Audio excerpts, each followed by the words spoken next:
બાળકોના શાળાના સૂકા નાસ્તામાં એમનો ભરપૂર ઉપયોગ વધ્યો. રાજકમલ બેકરીની બધી જ બેકરી આઇટમ્સ બહુ જ વખાણવા જેવી હોય છે. એમાં એની બ્રેડ, સેકન્ડલી એની ખારી બિસ્કિટ્સ અને થર્ડલી એના ફરાળીને બધા ડિફરન્ટ ટાઈપ્સના બિસ્કિટ્સ બહુ જ જાણીતા છે. મોરલેસ અહીંયા બધું જ બહુ સારું મળતું હોય છે. Cakes they can prepare very well અને બહુ જ સારા ટેસ્ટની ને ડિઝાઇન્સની હોય છે. હું ઘણા નાનો હતો ત્યારથી અહીંયા આગળ આવું છું રાજકમલ બેકરીમાં, અને એમના જ્યારે ફાધર હતા ત્યારે એ લોકો જાતે જ અહીંયા રાજકમલ બેકરી વલ્લભવાડી એ લોકો જાતે અહીંયા જ બનાવતા હતા અને અહીંયા જ વેચતા હતા. એ લોકો જાતે કટિંગ હાથથી કરતા હતા, બરાબર. અને બેસ્ટ ક્વોલિટી અત્યાર સુધી એ લોકોએ જાળવી રાખેલી છે. એમની કેક આખા અમદાવાદમાં પ્રખ્યાત હશે, લોકો બહારગામ બી અહીંથી લઈ જાય છે. અને એમની ખારી બિસ્કિટ અને ટોસ્ટ સુપર ક્વોલિટી હોય છે. અને રાજકમલ બેકરી આટલા વર્ષોમાં એમનો ટેસ્ટ એનો એ જ જળવાઈ રહેલો છે. મુખ્યત્વે ફરસાણમાં ઉમદા બેસન અને તેલ તથા બેકરી પ્રોડક્ટના આદર્શ ફોર્મ્યુલાના શુદ્ધ લોટના કારણે ગૃહિણીઓ, તેમના પરિવારજનો અને બાળકો માટે આદર્શ પસંદગીનું સ્થળ રાજકમલ બેકરી બની. તેમના સંચાલનના બીજા પુત્ર ભરતભાઈ પણ તેમાં જોડાયા. અમે 1968થી અહીંયા કાર્યરત છીએ. 1990 પછી અહીંયા આવ્યો. એ પહેલાં મારા મોટાભાઈ શંકરભાઈ અને દિલીપભાઈ અને મારા પપ્પા શ્રી રાધુમર ચિલાણીએ સ્થાપના કરી હતી અને આગળ ચલાવ્યું હતું. જોડાયા જ્યારે હું રાજકમલ બેકરીમાં ત્યારે ઘણું નામ હતું.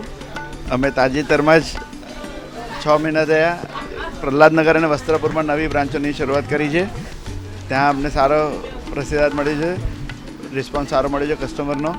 ત્યાં બી અમારી બેકરી પ્રોડક્ટ્સ અને નમકીનનો રિસ્પોન્સ સારો મળે છે. દિવાળી, ક્રિસમસ જેવા તહેવારોમાં સૂતરફેણી, ઘૂઘરા જેવી મીઠાઈઓ વિવિધ નાસ્તા માટે આદર્શ સ્થળ બન્યું. એક જ સ્થળેથી મળતા તહેવારોના વિવિધ નાસ્તા, મઠિયા, ચોરાફળી અને ફરસી પૂરીના કારણે ગૃહિણીઓ અને નોકરિયાત વર્ગમાં ખૂબ જ લોકપ્રિય બનેલ છે. સ્કૂલના છોકરા માટે અને ઘરડા માણસો માટે બધા માટે રાજકમલની બેકરીની પ્રોડક્ટ બધી રીતે સારી, ચોખ્ખી અને સરસ અને હેલ્ધી હોય છે.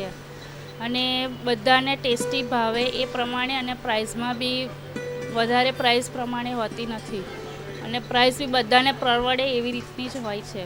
20-22 વર્ષથી આવું છું. ખારી બિસ્કિટ, ટોસ્ટ, ફરસાણ, અલગ અલગ પ્રકારના બધા ફરસાણ. હજી સુધી તો તકલીફ નથી તે 20 વર્ષમાં છેલ્લા, પણ ભવિષ્યમાં પણ નહીં થાય, કારણ કે ઘણા વર્ષોથી અહીંયાથી જ નાસ્તો લઈ જઈએ છીએ. ક્યારેય પણ બીજેથી હજી પ્રયત્ન નથી કર્યો. હા, મારા સગા સંબંધીઓ મોટાભાગના અહીંયા જ આવે છે. હું જ્યારે बाहरगाम जतो हूँ तो यहाँ थी खरीदीने ले जतो हूँ. राजकमल बेकरी जो है वो बहुत बढ़िया है. बेकरी मणिनगर में, यहाँ दिवाली के फरसान भी बहुत बढ़िया मिलते हैं, टेस्टी मिलते हैं. हमारे जो गेस्ट आते हैं वो भी हमारे इतने फ्रेश मिलते हैं कि वो भी हमसे पूछते हैं कहाँ से लाए हो ये सब, और हम उन्हें यहाँ का एड्रेस देते हैं. जो मणिनगर में नहीं रहते हैं, जो दूसरे एरिया में रहते हैं, वो भी यहाँ आते हैं और लेके जाते हैं. यहाँ के सारे प्रोडक्ट्स एकदम फ्रेश. सुबह के जो नाश्ते में हम यूज़ करते हैं, टोस्ट है, खारी है, दूसरे सारे कुकीज़, बिस्किट्स, वो भी बहुत अच्छे, टेस्टी, फ्रेश, बेस्ट है. Rajkamal bakery is the best. It is a boon to us. Rajkamal બેકરીમાંથી નાનપણથી આવીએ છીએ. એની ખારી વધારે સારી લાગે છે અને બિસ્કિટ ને બધું. ફરસાણમાં એમની પોતાની મેન્યુફેક્ચરિંગ છે, બધી પ્રોડક્ટો સારી હોય છે, બધી ક્વોલિટી વાઇઝ, હેલ્થ વાઇઝ પણ સારી હોય છે. ઘરમાં બધા ખાવાનું પસંદ કરે છે એમનું ફરસાણ. મહેમાનો પણ ઘણા ચાખીને પછી અહીંયાથી લઈ જાય છે. આપ પણ અવશ્ય મુલાકાત લો. અમારું સરનામું છે રાજકમલ બેકરી, ભૈરવનાથ રોડ, મણિનગર, અમદાવાદ.